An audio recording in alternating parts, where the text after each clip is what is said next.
Assalamualaikum warahmatullahi wabarakatuh. Masih bersama kami, setia bersama kami di channel Bunda dan Tiga Bersaudara. Jangan lupa ya, setelah nonton nanti jangan lupa di like, comment, share, and subscribe. Nah, buat bunda-bunda seluruh dunia dan terusus buat saya, yuk kita nonton video ini tentang tips agar anak itu bisa memperhatikan perkataan kita ya, sebagai seorang tua, sebagai seorang ibu, atau sebagai seorang bunda. Ada 7 tips ini, yuk mari sama-sama kita tonton. Nah, sebelum 7 tips ini saya bagikan sedikit cerita. Ini ya, tidak mudah memang agar permintaan atau larangan dari orang tua itu didengar sama anak-anak. Terlebih lagi anak-anak bahkan lebih keras kepala dibandingkan dengan orang tuanya. Kasihan kita ya bun. Nah, kebanyakan orang tua sudah paham bahwa teriakan tidak akan bisa mengubah keadaan menjadi lebih baik. Tapi entah kenapa kadang hal itu masih terus kita ulang kembali. Karena mungkin biasa, karena kita dalam keadaan emosi yang berlebihan, jadi terkadang teriakan kita tuh melebihi yang tidak kita sangka. Nah, mungkin banyak yang bertanya-tanya, lalu bagaimana cara mendidik atau mendapatkan perhatian anak tanpa berteriak? Pakai teriak keras dan marah saja anak masih bandel. Kata-kata orang tua gak pernah diperhatiin. Gimana kalau tanpa teriak? Nah, bunda-bunda jangan khawatir ya. Jadi kita jangan terlalu banyak teriak. Nah, biasanya orang tua berteriak karena frustasi dengan tingkah si kecil. Kata-kata sudah tidak digubris karena keasikan bermain. Oke, ikuti tips di bawah ini agar anak-anak mendengarkan nasihat supaya tidak ada perlu lagi bunda-bunda itu berteriak dan membentak mereka saat mereka bermain atau lagi sedang menasihati. Yang pertama, utamakan tindakan daripada teriakan. Bukan berarti saat anak berbuat salah langsung ditindak dengan hukuman, tapi pada saat anak berbuat sesuatu dan tidak kita inginkan, ambillah tindakan yang tepat sebelum membentak. Misalnya anak lari-lari dan kita khawatir kalau nanti jatuh. Alih-alih berteriak sambil berkata, "Jangan lari-lari," dengan nada tinggi, cobalah pegang dia dan sentuh dengan lembut agar dia berhenti, kemudian baru dinasihati agar tidak berlari-lari. Yang kedua, fokus kepada apa yang anak-anak ingin lakukan. Jangan Anda ingin mereka berhenti lakukan saat mereka melakukan sesuatu. Mereka hanya ingin bermain. Melarang mereka saat bermain sedang asik-asiknya tidak akan digubris sama sekali. Ini terutama berlaku kepada anak kecil. Ketika Anda mengatakan jangan main di panasan, gambaran di kepala mereka justru main di tempat panas.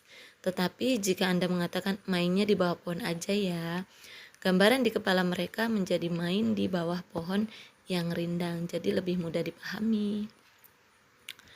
Yang ketiga, puji-pujian terus kita lakukan.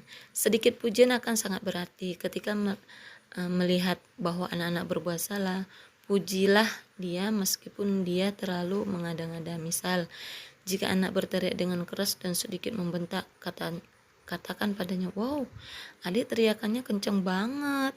Nah, besok gede pengen jadi pemimpin upacara ya. Tapi kalau sama orang tua teriak gitu kayaknya gak sopan deh. Barulah setelah dipuji anak diberi pengertian. Nah, itu lebih baik daripada kita berteriak gak sopan tahu. Yang keempat, tetaplah batasan dan pastikan mereka paham.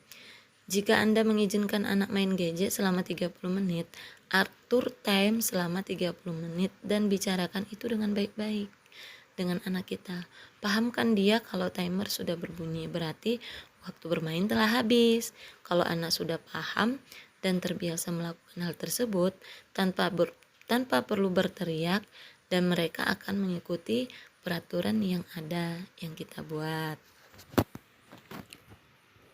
Yang kelima, hukuman dan hadiah. Buatlah peraturan sederhana untuk anak di dalam rumah. Bikin bagan atau grafik. Terangkan pada mereka aturan tersebut. Pahamkan mereka kalau tidak ada pelanggaran dalam sehari atau seminggu. Anak-anak akan mendapatkan hadiah, tapi kalau ada pelanggaran akan dihukum. Hukumannya pun harus mendidik, bukan hukuman seperti orang dewasa. Misal, mereka akan membantu ibu mengepel lantai, ruang tamu, atau yang lainnya, yang kira-kira hukumannya itu bisa buat mereka itu sedikit jerah dan juga bisa mendidik mereka lah nanti jika mereka besar nanti. Jadi alangkah baiknya tips yang nomor 5 ini sangat berarti gitu. Lanjut kita ke nomor 6. Letakkan ponselmu. Nah, serius, taruh ponselmu. Saat ayah sibuk dengan laptopnya untuk ngecek email dan ibu asik dengan Facebook di smartphone-nya, anak merasa seolah-olah tidak diperhatikan. Kalau sudah seperti ini, biasanya anak-anak mencari perhatian dengan hal-hal menjengkelkan. Tak jarang juga membuat orang tua sedikit emosi. Nah, ini biasanya terjadi pada saat-saat ini ya, karena orang tua itu biasanya dalam satu pekerjaannya itu untuk sebuah smartphone itu tidak pernah tinggal. Jadi terkadang kita lebih fokus ke gadget kita, ke smartphone kita, sehingga anak-anak kita itu lebih mengambil tindakan yang terkadang membuat kita jengkel. Lanjut yang ketujuh, menawarkan pilihan daripada pertanyaan.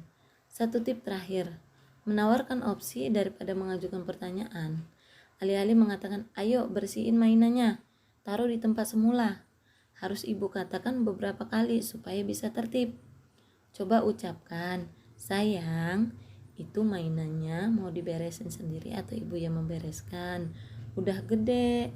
Daripada mengatakan, malam ini lauk tempe adek, katakan adek suka tempe atau tahu. Ya, memberikan opsi yang Anda sukai adalah cara terbaik untuk mengkompromikan sambil tetap mendapat respon sesuatu yang Anda inginkan. Satu hal yang perlu diingat buat para orang tua, jangan cemaskan hal-hal kecil. Memang seolah-olah merawat anak itu adalah suatu hal yang gila, tetapi yakinlah, anak-anak akan tumbuh begitu cepat. Jika benar-benar ingin tahu cara membuat anak-anak mendengarkan Anda, cobalah selami dunia anak. Berpikirlah dengan jalan pikiran mereka, ikutlah bermain dan bersenda gurau seolah-olah diri Anda masih menjadi seorang anak. Nikmati setiap menitnya dan perhatikan perubahannya. Nah, buat para bunda, yuk mari sama-sama kita lakukan ke-7 tips ini dengan sabar, dengan ikhtiar, doa, dan tawakal. Mudah-mudahan anak kita bisa menjadi anak yang lebih baik lagi. Terima kasih. Wassalamualaikum warahmatullahi wabarakatuh.